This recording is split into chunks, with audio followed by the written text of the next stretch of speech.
Moi, avant d'avoir créé Anamosa, j'ai travaillé 13 ans aux éditions Autrement, donc comme éditrice et responsable éditoriale en sciences humaines, où j'ai notamment développé le domaine en histoire et la collection d'Atlas, qui était assez novatrice à l'époque et qui est restée un des fers de lance d'Autrement.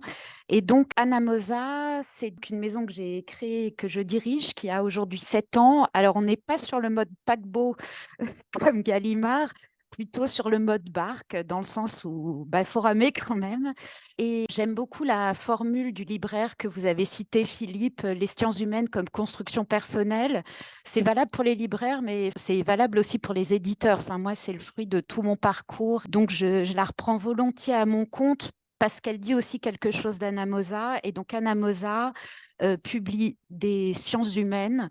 Alors, s'il faut parler de discipline, nos autrices et nos auteurs, il y a quand même une forte majorité d'historiennes et d'historiens et de sociologues. Justement, en dehors de deux espaces, enfin trois, dont je parlerai très rapidement, mon choix a été de ne pas mettre les livres dans des collections. Tous nos grands formats, pour moi, sont considérés comme hors collection et donc il n'y a pas d'indication de discipline ou de champ parce que, par exemple, les notions de genre ou la théorie critique de la race, pour moi, tout comme ça traverse la société, ça traverse les ouvrages et je ne veux pas les mettre dans des espaces à part.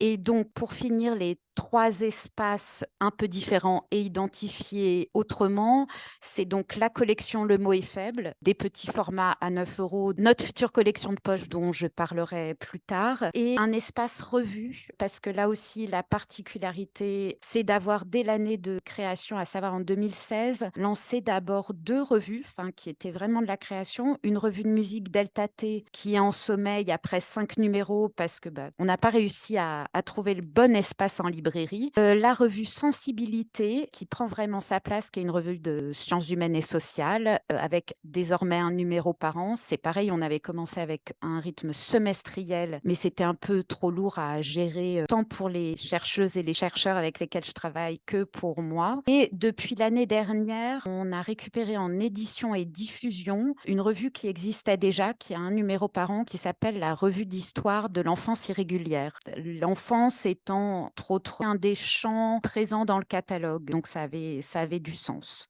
Voilà.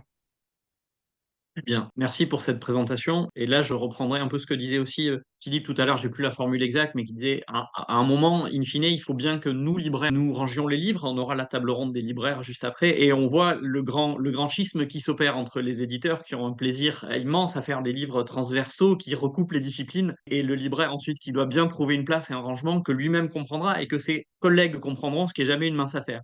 Mais on en parlera dans la deuxième table ronde. Et j'aimerais bien qu'elle nous parle un petit peu, alors évidemment de la nouvelle collection de poches à venir là en ce moment, puisqu'on parle quand même pas mal de la question du prix et d'accessibilité. Évidemment, les formats de poche sont une réponse. Et j'aimerais bien également, si vous pouvez nous dire quelques mots, ce qui fera un lien aussi avec les intervenants précédents, sur le maison d'édition comme relais, ce qui me semble être une particularité, on va dire, de Dalamosa, comme relais de l'université et de l'actualité à l'université. Je pense qu'on peut parler d'Alamosa comme d'une maison qui colle non seulement au débat public, mais qui colle aussi beaucoup à ce qui se fait de plus récent, de plus novateur, particulièrement en histoire évidemment, mais à l'université, que ce soit à travers les revues ou les livres. Voilà, est-ce qu'on peut parler un petit peu de ça et en gardant deux mots pour la collection également, le mot est faible. Puis... Sur le lien avec l'université, c'est une des raisons aussi pour lesquelles je tiens, alors je parle d'essais et de sciences humaines, mais d'affirmer aussi la dimension sciences humaines et sociales, parce que, alors pour des raisons différentes, mais la problématique en France est que l'université va mal, que les sciences humaines et sociales sont souvent les départements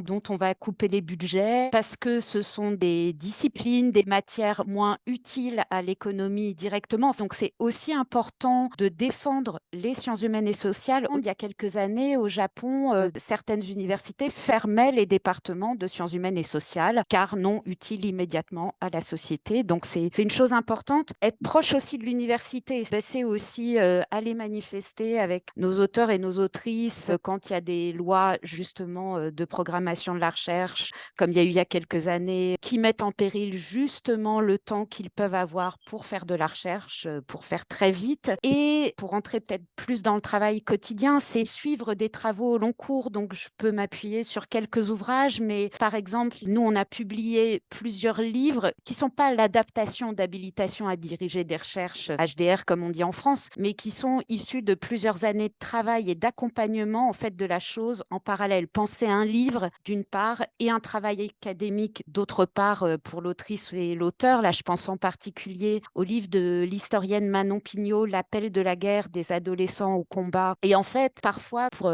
ces chercheuses et ces chercheurs, l'étape académique a quelque chose d'un peu pénible, d'obligatoire. Et je crois vraiment à l'énergie qu'on se donne aussi en pensant le livre en même temps, qui est en tout cas dans lequel on se donne plus de liberté, qu'il s'agisse d'iconographie, d'écriture. Donc c'est ça aussi, enfin c'est accompagner la recherche en train de se faire. Je pense aussi à un tout récent livre écrit par deux sociologues, Théo Boulakia, qui est doctorant en sociologie, et Nicolas Mario, qui est sociologue. Ils ont écrit à égalité et on a deux générations de chercheurs. Donc ce livre s'appelle L'attestation, une expérience d'obéissance de masse, printemps 2020. Et là, on est vraiment sur le résultat d'une enquête empirique issue de la collecte de questionnaires pendant le confinement en France, sur un énorme travail de compilation de la presse quotidienne et ce qui devient presque ce moment, cette exploration du confinement 2020 en France, c'est presque de l'histoire immédiate. Les auteurs, d'ailleurs, livrent leur manière d'interpréter les données. Et là où je rejoins aussi Souleymane, il y a le mot d'exigence qui est important dans ce qu'on fait. Enfin, moi, je ne veux pas du tout renoncer à l'exigence, tant dans la facture des livres que dans l'élaboration d'une pensée et de textes parfois qui sont un peu plus difficiles. Il faut l'assumer, il faut accompagner les lecteurs pour finir sur les liens avec l'université ou avec les expérimentations en cours aussi au sein des sciences humaines et sociales. Un des livres assez emblématiques dans le catalogue, c'est le livre de l'historien Thomas Bouchet, De colère et d'ennui, Paris chronique de 1832, où il fait un vrai essai d'écriture de l'histoire, mais qui passe par la fiction. Alors de manière très fine, il ne fait pas un roman historique. Ce qu'il met au jour, c'est le sensible, en fait, comment 4 femmes du 19e siècle vivaient au quotidien, quelles étaient leurs peurs, leurs émotions. Et c'est aussi ça, la vocation, enfin, c'est d'être un peu un laboratoire au sens de lieu d'expérimentation. Et je pense que c'est aussi pour ça qu'il y a d'autres modes de narration qui se développent, comme la bande dessinée ou le récit graphique. C'est qu'il y a aussi une génération qui cherche, qui, pour que ça ait un sens aussi pour eux, on cherche d'autres modes de narration pour diffuser leur savoir. Et rapidement, sur le mot est faible, donc il y a une espace collection qui a été lancé en 2019. Donc en résumé, enfin, des ouvrages d'une centaine de pages qui sont vendus 9 euros avec un concept en fait simple, un mot, du politique ou du social, qui est dévoyé, je dirais, plutôt par la langue néolibérale, voire néo-managériale, et de confier alors à des autrices et des auteurs qui sont spécialistes de la question. Donc ça, c'est très important aussi parce qu'on n'est pas dans le livre d'opinion. En créant cette collection, une idée aussi de pousser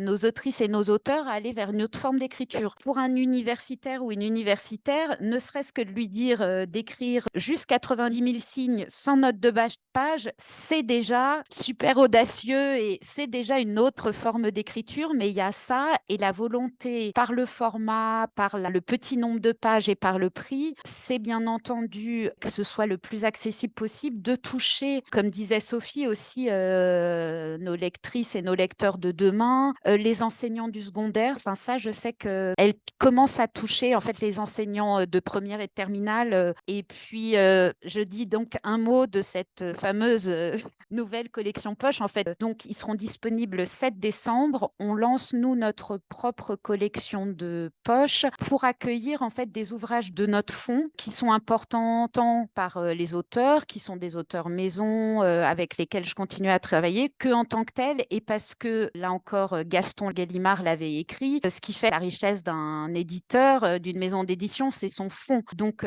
en l'occurrence, là, les 4 premiers titres, qui paraissent, ce sont des livres qui, au fil de leur vie, certains ont 7 ans, d'autres 6, d'autres 5, dont le stock des grands formats, s'épuisait petit à petit et plutôt que de les réimprimer en grand format, ce qui aurait coûté cher, bah, l'idée a été de les passer en collection poche pour les vendre moins cher et du coup, du moins dans les librairies françaises, les poches sont traitées un peu comme des nouveautés. Donc ça permet une mise en avant, voilà, donc c'est l'enjeu pour moi était de travailler sur le fond et de le faire vivre et peut-être aussi, ce qu'on espère, toucher un nouveau public d'étudiants ou d'étudiantes.